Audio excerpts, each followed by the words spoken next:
What's going on, Xbox and YouTube? Now today I'm here to talk to you guys about the Battlefield Hardline update that was recently put in place about a week or so ago. Now I'm basically here to tell you guys how I feel the game has been playing since they've balanced the guns, since they've nerfed the K10, and since they've bumped up other guns that you probably wouldn't expect. So we're gonna go ahead and jump into that. I hope you guys are enjoying the gameplay in the background.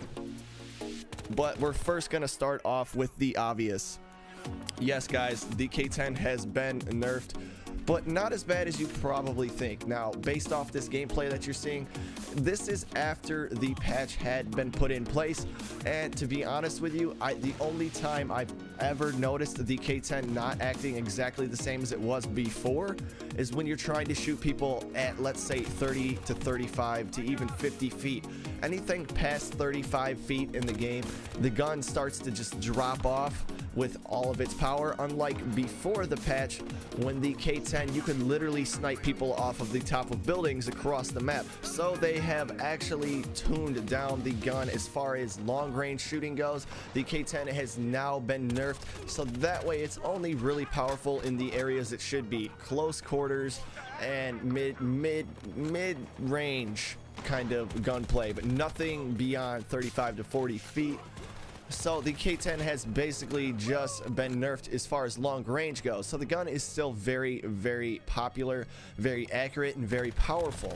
So it's still a very good choice to use in the online world. But one thing they have changed, which to me, I kind of knew this was going to happen, but the guns they have changed the most have to do with the Enforcer class. Now, the Enforcer class, for most of you guys, you probably run a shotgun and a shield with the breaching charges and, you know, maybe some ammo. So, you know, a lot of people don't think of the Enforcer class of actually having machine guns. My buddy actually said today to me that, wow, wait, the Enforcer class has machine guns? Yeah. So yeah, you have the H-Car, you have the Scar, you have a few other really high powerful heavy weapons, if you want to call them that.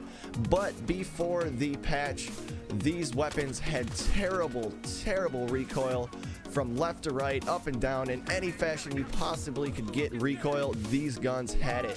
So along with the patch update to the K10, they have added a patch update to the H-Car and HK51, the Scar H, just all of the light machine guns that have to do with every team and every class, at least having to do with the Enforcer class.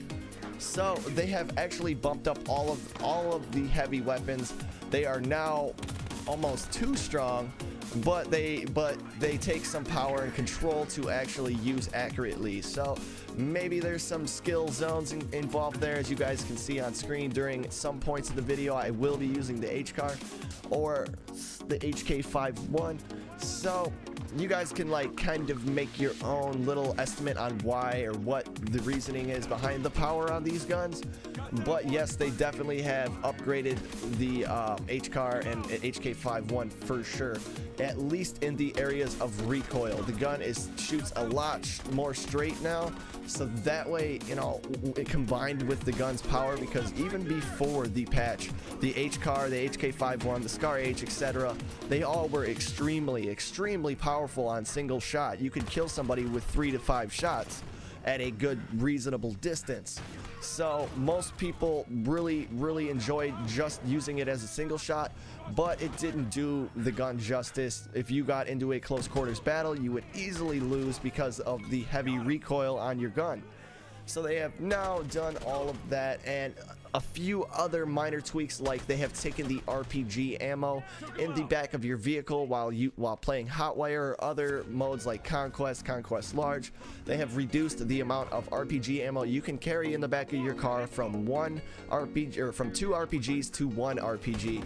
And they have also decreased the damage from the RPGs that are spawning in the back of your vehicles. Not the RPGs that are on the map, but the one that spawns in the back of your vehicle, because the whole game was pretty much getting tore up by people using RPGs and all kinds of just ridiculous combinations. If you have 4 people all running around in a car and they all have RPGs, it can become a little bit hectic, and it can kind of break the game hotwire, because nobody's going to drive the car. They're just going to sit on the side of the road with their RPG, which is basically what had been happening. So they had to do something to fix that.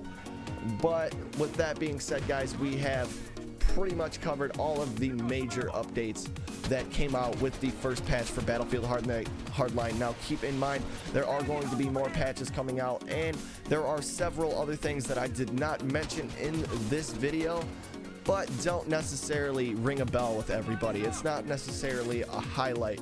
Most of it is just bug fixes and switches to the amount of clock tick on Conquest and the amount of time you can have in a game.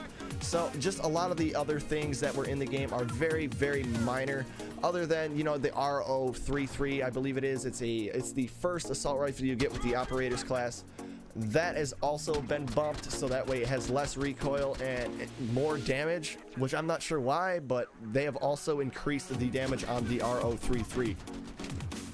But with that being said, guys, I hope you all enjoyed my video. If I've opened your perspective at all on the current update for Battlefield Hardline, please remember to like, subscribe, and comment. And if you guys have any questions, leave them down below, and I will see you guys on my next video. Peace.